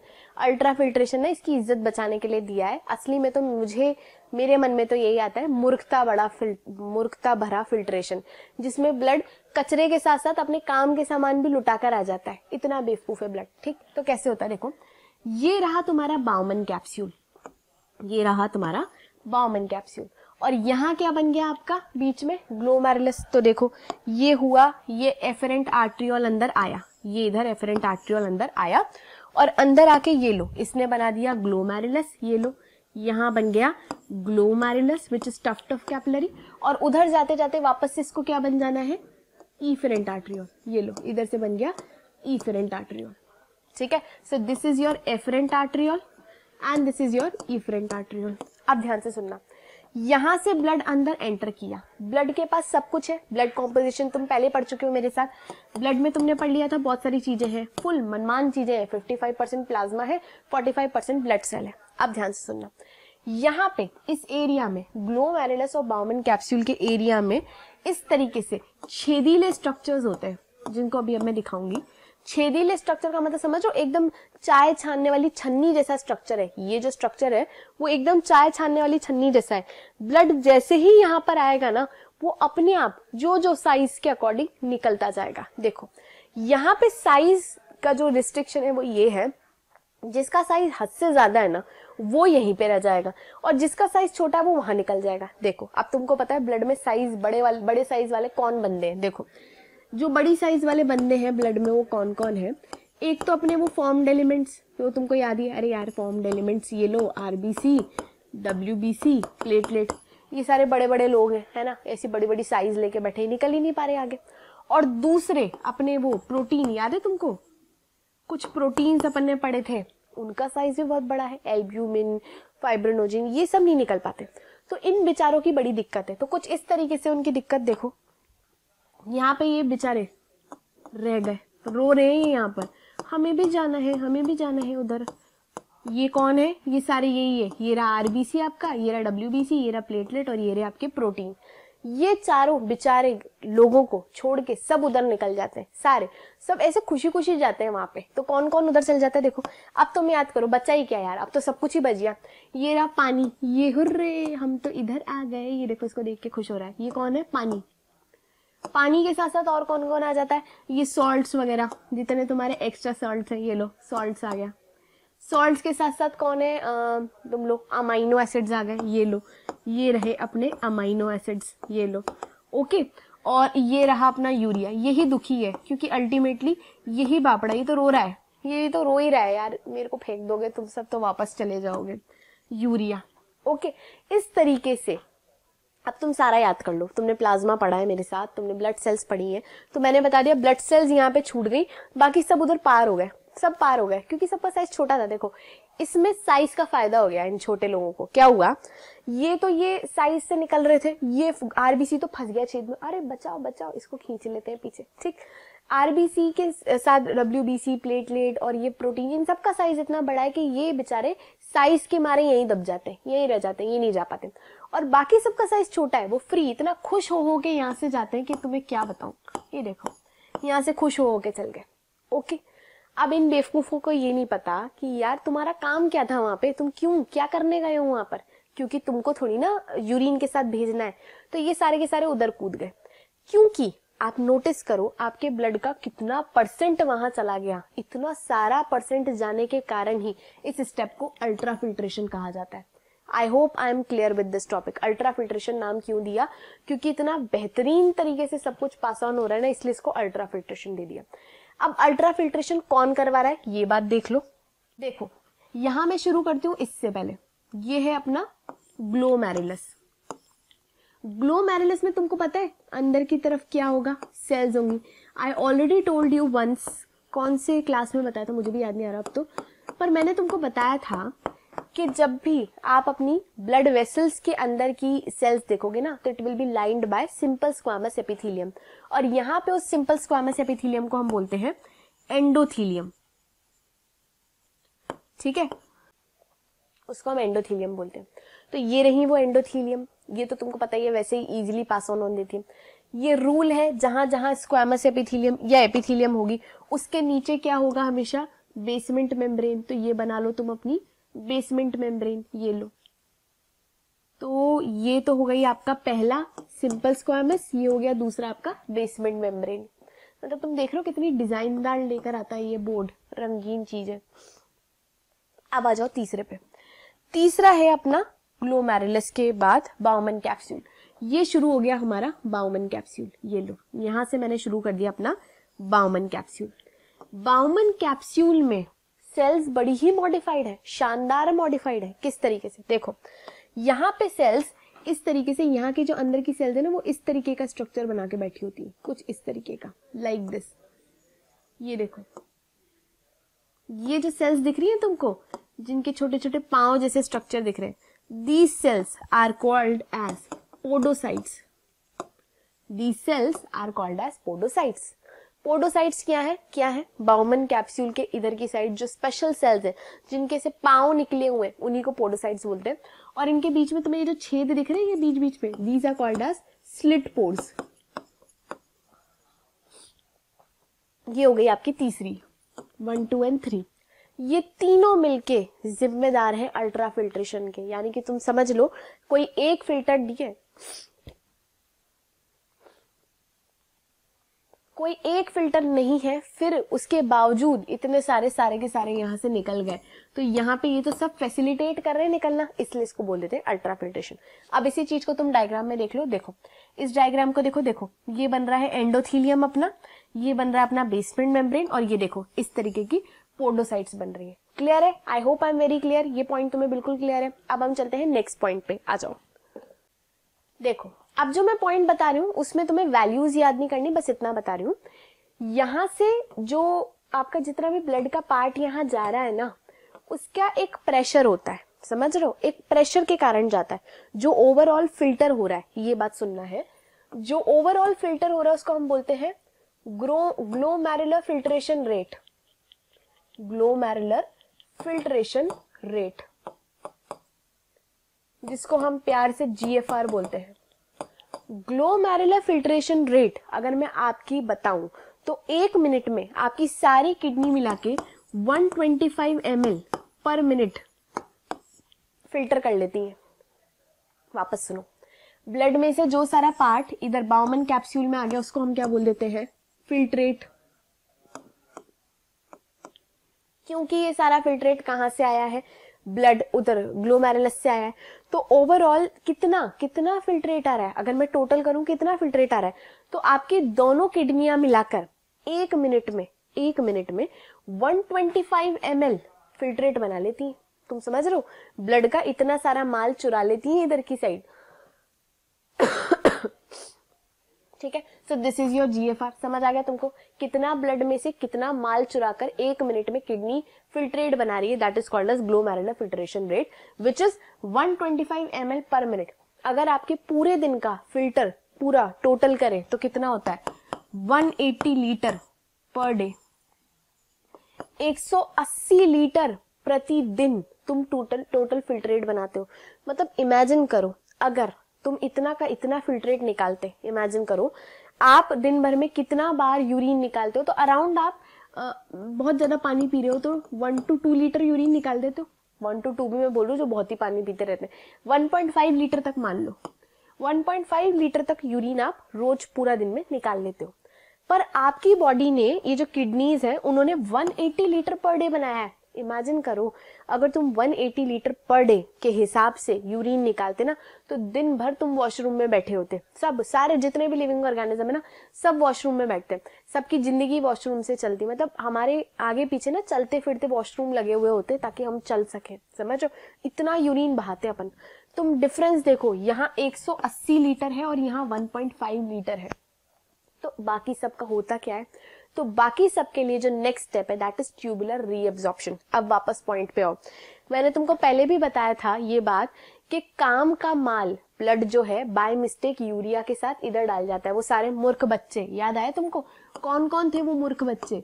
ग्लूकोज, सॉल्ट, खूब सारा वाटर, आयंस, देन कौन कौन, अमाइनो एसिड्स और न्यूट्रिएंट्स। ये सब वो मूर्ख बच्चे हैं जो मजे मजे में किधर की साइड चले गए, फिल्ट्रेट में। पर बॉडी को इनकी जरूरत है यार। इतनी मेहनत करके तुमने डाइजेशन करके ग्लूकोज बनाया, तुमने इतनी मेहनत करके अमाइनो एसिड्स बनाए, तुम इतनी मेहनत करके जुगाड़ तुगाड़ करके सॉल्ट्स, आयंस, वाटर लेकर आए, इसलिए कि तुम उन्हें एक दिन सुसु में बहा दोगे? ऐसा तो नहीं सोचा होगा तुमने। तो इनको वापस से रीअब्सॉर्ब करना बहुत जरूरी है, इनको वापस से तुम्हारी बॉडी को देना बहुत जरूरी है, वरना बेचारी बॉडी मर जाएगी अगर 180 लीटर पूरे दिन में वो यूरिन निकालती रही। तो इसको करने के लिए आप सेकेंड स्टेप करते हो। इस सेकेंड स्टेप को ही हम क्या बोलते हैं, ध्यान से देखो, कहां लिखूं यहाँ, ट्यूब्यूलर रीएब्जॉर्प्शन। ठीक है, अब तुम मेरे पीछे एक डायग्राम देख रहे हो, काफी देर से दिमाग में चल रहा होगा ये क्या यूनिट्स लिखनी है। देखो कुछ भी नहीं है, जो तुम्हें याद करना है उतना ही याद करना। यहां से जब ब्लड पास होता है इस साइड, तो वो एक प्रेशर के साथ पास होता है, ठीक है, एक प्रेशर। और इधर की साइड दो प्रेशर होते हैं, दो प्रेशर, नाम तुमको याद नहीं करने उन प्रेशर्स के, मैं सिर्फ बता रही हूँ। ये प्रेशर्स उसको कोशिश करते हैं धक्का मारने की, मता तू मता, समझ रहे हो? ब्लड उधर से जब आ रहा होता है तो वो खुद अपना एक प्रेशर लगाता है और इधर की साइड से दो प्रेशर उसको अपोज करते हैं, और फाइनली टोटल प्रेशर जिसके कारण ब्लड का कंटेंट इधर पास होने पाता है, वही याद करना है तुमको। That is net filtration pressure, that is called as net filtration pressure. और वो कितना होता है? 10 mmHg, यानी कि 10 mmHg एक्स्ट्रा प्रेशर के कारण तुम्हारे ब्लड के सारे चंगू मंगू उधर निकल जाते हैं। ठीक है, इतनी बात समझ आ गई। So we are done with the main step, ultra filtration. अब तुम्हारे दिमाग में क्लियर है। अब मुझे नेक्स्ट स्टेप जो स्टार्ट करनी है दैट इज ट्यूबुलर रीएब्जॉर्प्शन। अब देखो ट्यूबुलर रीएब्जॉर्प्शन टॉपिक जो है डेफिनेटली उसमें मुझे टाइम लगेगा। सो अपन आज की क्लास यहीं पे एंड कर रहे हैं, टिल यहाँ तक ही हम पढ़ेंगे। नेक्स्ट क्लास में हमें कुछ इंपॉर्टेंट टॉपिक पढ़ने यहाँ जो हम स्टार्ट करेंगे ट्यूबुलर रीएब्जॉर्प्शन से। सो आई होप आज की क्लास में आपको पूरे पॉइंट समझ आए होंगे। जो भी तुम्हारे डाउट्स हैं, डेफिनेटली कुछ तो डाउट्स आते ही होंगे, you can share your doubts with me any time, और क्वेश्चंस करते रहो। क्वेश्चंस में डाउट आ रहे हैं तो definitely you can ask me. और लाइव क्लास में अपन इंटरेक्शन के लिए मेनली तुम अपने डाउट्स लेकर आना, और अगर बड़े बड़े क्वेश्चंस हो तो कोशिश करना आप उन बड़े क्वेश्चंस को मुझे व्हाट्सएप कर दो ताकि हम उन्हें इजीली वहां पे डील कर सकें। ठीक है, so please take care of yourself and bye.